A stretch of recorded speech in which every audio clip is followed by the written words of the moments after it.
Okay, so the other day I wanted to create my own vision for the Royal Rumble 2017. So I began to plot together who was going to be in it, who would win it, etc. So I thought to myself, well, how about I start off with a few gimmick people to start off the Rumble and build from there, because we all like little surprises here and there in the Rumble, like when Diesel returned or whoever. So as I started writing this Royal Rumble, I realised how much more fun it would be just to have a Royal Rumble full of gimmicks. So this is my vision of the Royal Rumble 2017. This match is entirely based around gimmicks. A minuscule amount / none of this will happen in the actual Rumble, but this is merely just to amuse. Some participants don't have gimmicks per se, but they are included to strengthen the gimmicks of their opponents. Elements of taste and decency have been stripped away completely. As a result, this match includes participants that have passed away, and it also includes slightly obscene humour. One rule I have set is that every participant has to have been in a WWE match, or has at the very least a strong affiliation to the wrestling industry. The Rumble also features the bullying of one particular wrestler for my own personal amusement. See if you can figure out who. So the first entrant is the Godfather. So he comes down to the ring with lots of hose in tow. I'm thinking something in the ballpark figure of 79, something quite minimalistic. So he gets into the ring, very, very nice. Number 2 is Steven Richards, back in his right to censor gimmick. So he comes out with a mic and he's talking about how him and the Godfather had this friendship back in the past, back in the Attitude Era, and that he can reconnect him. He sees the filth and the disgustingness that is in front of him, but he knows that inside of the Godfather is a good father. So Steven Richards goes along, passes by these hose, and he has these little censor stickers which he places onto the breasts and the faces of some of the hose on the way into the ring. So he climbs into the ring and he tries to shake the Godfather's hand. The Godfather accepts, and they smile in the ring together. Then the Godfather clobbers him from behind. So now they start wrestling and carrying on. For a lot of this video I'm going to exclude the actual wrestling parts because this video is about gimmicks more than anything else. So number 3 is Bubba Ray Dudley. He runs down to the ring as fast as Bubba Ray Dudley can, and he starts hammering on Richards with the Godfather, absolutely nailing him. Double team action everywhere, it's phenomenal. Maybe Richards will get a reprise from number 4. Number 4 arrives. It's Spike Dudley. So Spike runs down and he's got this bad, mean look on his face, like the boss gimmick he used to have back in 2004. He comes down to the ring, he gets right in the face of Bubba. Even though Bubba's about 2 foot higher than him, he's up in his grill, shouting, and got this menacing stare on his face. Then Spike smiles, and then turns around and starts stomping on Richards as well. So they've got a nice 3-on-1 attack on Richards, it's beautiful. Bubba grabs Steven Richards' legs, gets Spike to go up to the top rope, wazza! Boom, down into his crotch, the crowd go wild. Steven can't feel his penis anymore, which is lovely. And then Bubba picks up Steven Richards, lobs him over the top rope, first elimination of this match. Number 5, James Ellsworth, one of the few modern day superstars I've got in this match. So, James Ellsworth jumps in the ring and he pats the Dudleys on the back. Well done, guys, you got rid of the right to censor. Fantastic, well done.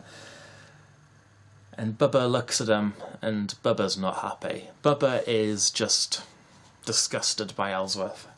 So he lamps him. And so we've again got this 3-on-1 assault on James Ellsworth, just beating up. In the meantime, the countdown timer starts going. Number 6, bam. It's Funaki. So Funaki comes down from the Japanese commentary table, races down to the ring and gets into the ring. He's there and he just starts pot-shotting random people. There's no real logic to this. So this goes on, a bit more one-sided, but still okay-ish. It's not quite as full-on assault as it was before. Number 7, this is where the tides turn. It's Reverend Devon. So he comes down to the ring with that big metal money box that Deacon Batista used to have with him, comes down to the big heavy money box, and so he climbs in the ring and the other Dudley boys are shocked looking at him. Devon shouts testify. removes his dog collar, and then lamps Ellsworth in the face with his money box. He removes the cassock to show the Dudley patterns underneath him on his shirt. With this, Funaki tries a sneak attack and Bubba throws him over the top rope. So far, Bubba has eliminated both of the two people from this match. So at this stage, Ellsworth's still on the floor, just unconscious. And then Bubba looks at Devon. Devon!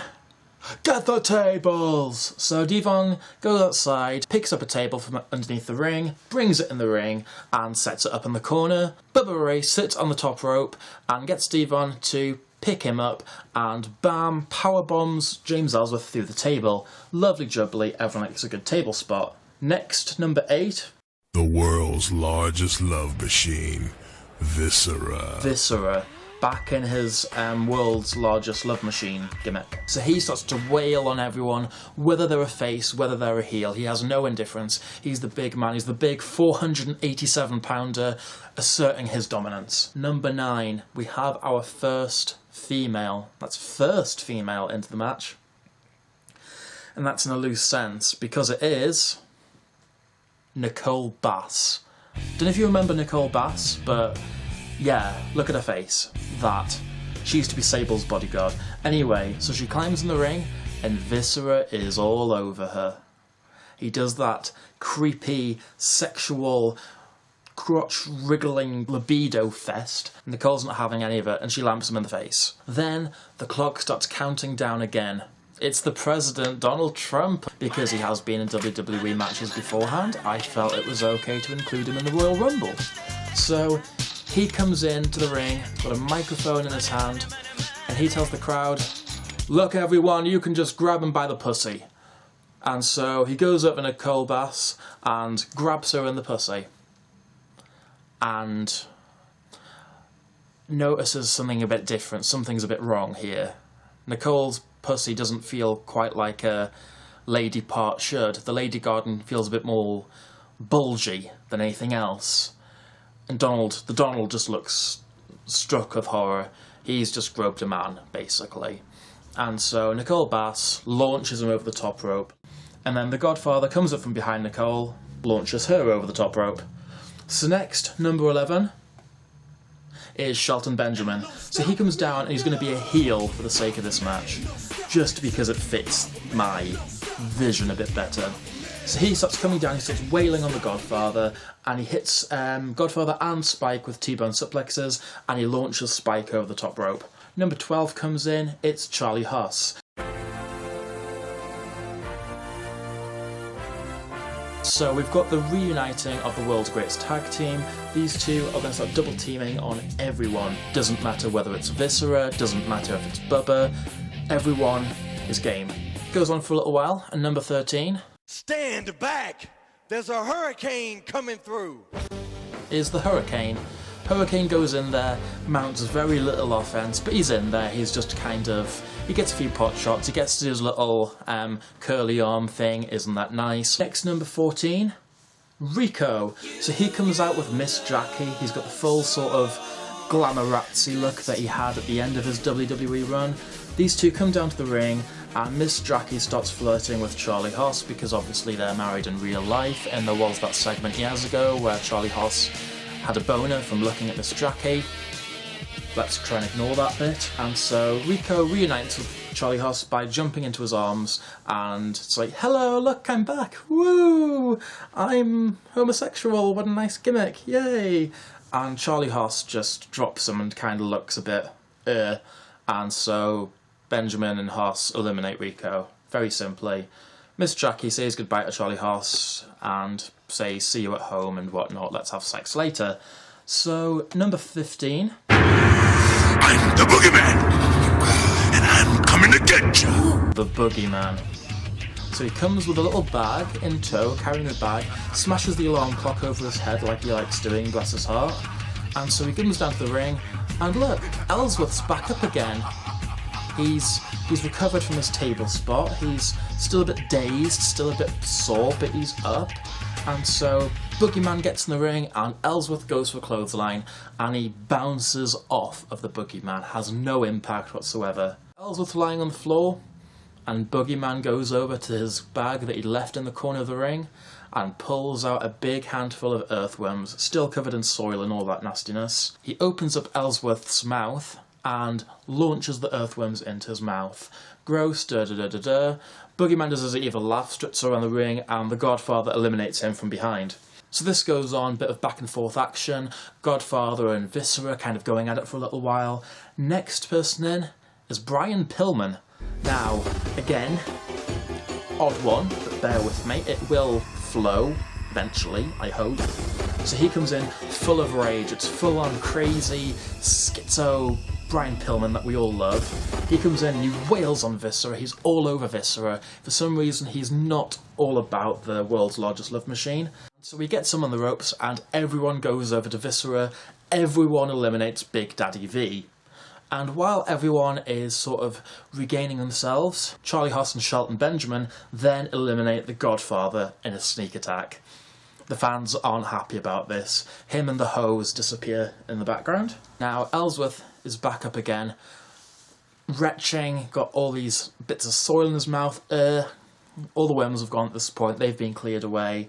And Ellsworth gets his first elimination by eliminating the Hurricane. And he is thrilled. Ellsworth is so happy he's eliminated someone. Ellsworth is standing by himself, everyone else is either beating each other up or they're on the floor or whatever. And so Ellsworth's doing this thing where he's like, come on, I'm ready for the next guy, I'm ready. Out comes number 17, it's Rikishi. I'm sure you can see where this one's heading, but bear with me anyway. So, gets in and he clobbers Ellsworth, gives everyone a Subok kick, everyone's being kicked everywhere, and then Rikishi picks up James Ellsworth and Rikishi driver to him, nails his head into the floor. And at this point Rikishi's looking pretty dominant, he's the new big guy in the match, he's got this control. Number 18 comes down, it's Scotty Too Hotty.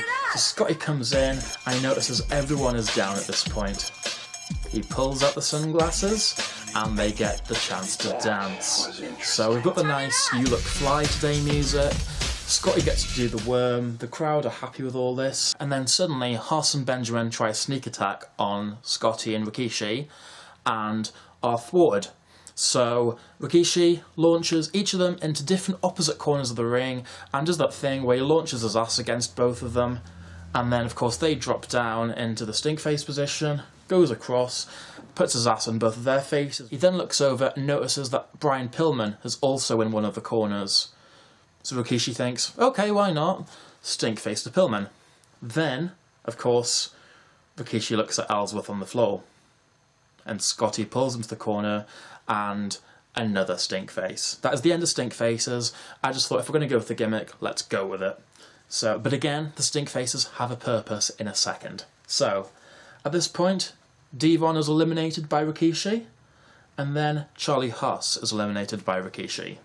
So Rikishi's got 2 eliminations to his name, so he's on par with Bubba Ray Dudley at this point. Then Brian Pillman gets up and he's looking pissed. He's about to flip. He didn't want to get an ass in his face, who would? So he's rubbing his face and he pulls a gun out of his pants. Yeah, pulls a gun out of his pants. And so he's pointing this gun in Rikishi's face. And Scotty's just standing there, he doesn't really know what to do. And so the countdown to the next entrant begins. I get 3, 2, 1, and the lights go off. Goes completely dark. Then all you hear is bang! And it's DDP. So he comes down the ring and it's diamond cutters for everyone. Diamond cutter for Pillman, diamond cutter for Rikishi, for Scotty, for Bubba, everyone. And it's DDP looking great in the ring, as he should, with all his yoga and stuff. Number 20, it's Gangrel. So you hear the music of the Brood, he comes down and the lights start going and the red lights start flashing and then everything just goes dark. The lights get brought up and you see that Ellsworth's being given a bloodbath on the outside of the ring. So Ellsworth is not having a great day at the office so far. So he's got like all the blood covering him and stuff like that. Gangrel climbs on the ring, but he's very quickly eliminated by Bubba Ray Dudley. Number 21 comes out, and it's Jim Cornette. So, Cornette, being Jim Cornette, he comes down with the microphone in hand. Bloodbaths, a fat ass rubbing his fat ass in people's faces for internet marks to jack off to, a chinless fuckwit that looks like he's been hit in the face with a barn door, Nicole Bass, who's more of a man than any of you fucking idiots? Who wrote this shit? Vince fucking Russo? Number 22 comes. It's Vince Russo. So he comes down, he looks at Cornette and he shits himself. So he's running away from Cornette as much as possible because if you don't know, Cornette hates Vince Russo in real life, and I mean hates. So they're running around the ring, or kind of daddy running, because they're both quite old and a bit overweight. So eventually Russo climbs into the ring and Jim Cornette follows him into the ring. They've both now entered the Rumble at this point. Russo gets across the other side of the ring and Jim Cornette just launches himself at Russo, eliminates both of them. It's worth it for Cornette, he just wants Russo, get a chance to hit him. For the sake of this, Cornette can be punching Russo and stuff on the outside, that's absolutely fine by me. Lovely. Countdown begins. Number 23, it's Jeff Jarrett. So he comes down to the ring, he's got Deborah in tow, he's also carrying his Don't Piss Me Off guitar. Ellsworth is outside on the floor, covered in blood. He starts climbing up. Jeff Jarrett notices he's climbing up, then lamps Ellsworth over the head with a guitar. James Ellsworth is back on the floor, unconscious. At this point, Deborah climbs onto the apron. And she starts doing that nice seductive wave at Scotty 2 Hottie. The puppies are on show, and then Jarrett sneaks up from behind and eliminates Scotty 2 Hottie. Then Rikishi charges at Jeff Jarrett, but Pillman hits him from behind in retribution from the stink face earlier. See, I told you there was logic. And then Pillman and Jarrett work together and eliminate Rikishi. Number 24.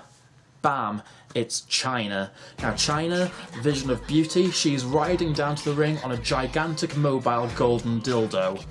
And she comes down, spread on this wonderful vessel. She climbs the ring and she goes straight after Jeff Jarrett because they had that feud in 1999. So a lot of lamping by Chyna, there's probably some low blows, there's probably a bit of, look at me, I'm dead. And number 25 comes down. Hello, ladies. Hello ladies, it's Val Venus. He climbs in the ring and again doesn't mount much offense, he's just kind of there.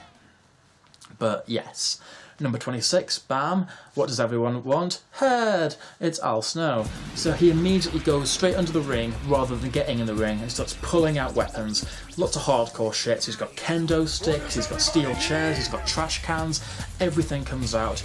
And so him and Venus start going at it with weapons and the others start getting involved. Next in, the Lethal Weapon Steve Blackman comes into the ring. He joins in the hardcore frenzy and he starts hitting everyone with a kendo stick, bar Al Snow.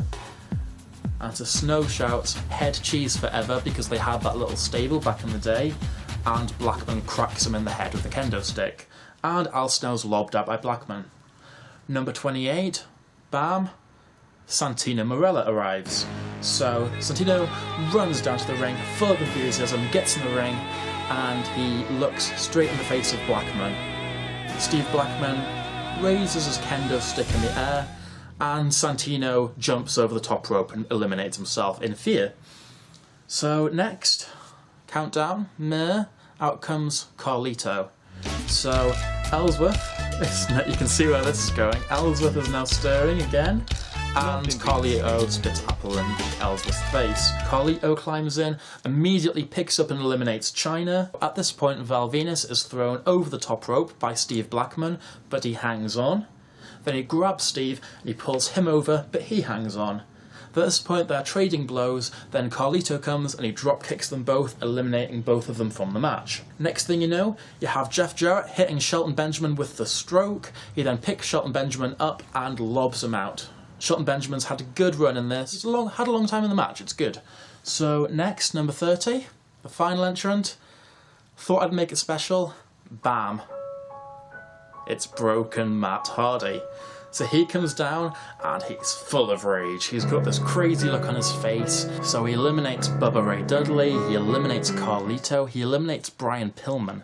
So he's on fire because Matt Hardy is one of the hottest things in wrestling at the moment. You need to use him well. So we're down to the final four. Jeff Jarrett, DDP, he's still in there, Matt Hardy, and James Ellsworth.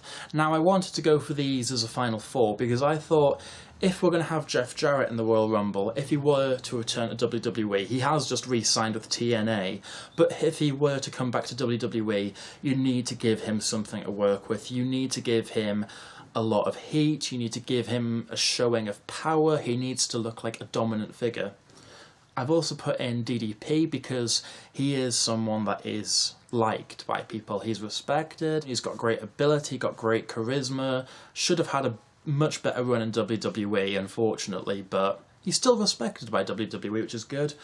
Obviously Matt Hardy is going to be in there because broken Matt Hardy, brilliant, and then James Ellsworth because no one's really been able to get him out of the ring because he's been outside the ring anyway for a long time. So the three people that are in the ring, which is Jeff Jarrett, broken Matt Hardy and DDP, are wailing on each other, boom, boom, boom, slog, slog, slog. DDP hits Matt Hardy with a diamond cutter, and then he eliminates Jeff Jarrett. So now Ellsworth is up, wipes off the apple off his face, comes in the ring, and he throws DDP over the top rope. Exactly, yeah. But DDP hangs on. So Ellsworth is now looking over. He's like, oh my god, last two, I'm in the last two. And Matt Hardy is staggering on the ropes on the other side. I know Matt Hardy is still fairly fresh in this match, but he has just received a finishing manoeuvre, so we'll have to go with it. And then Ellsworth eliminates broken Matt Hardy. So Ellsworth, his back's hurting because he's been powerbombed through a table, his face smells of bum, he's got mouth tasting of worms, he's been covered in vampire blood, he's still red, his shirt's still red, he's got apple flecks in his hair, but he is victorious, he is the winner. And so he's going wild at this point. He's cheering, he's dancing, he's having a whale of a time, and so he climbs over the top rope and jumps to the floor, and the bell rings. And so at this point, he is running around the ring celebrating, and then he notices DDP is still in the ring. And so DDP wins my Royal Rumble. There's no logic to this match, as I said before, but this is a little project that I thought I'd work on because why not? It fills some time in. So I hope you enjoyed. Until next time, bye!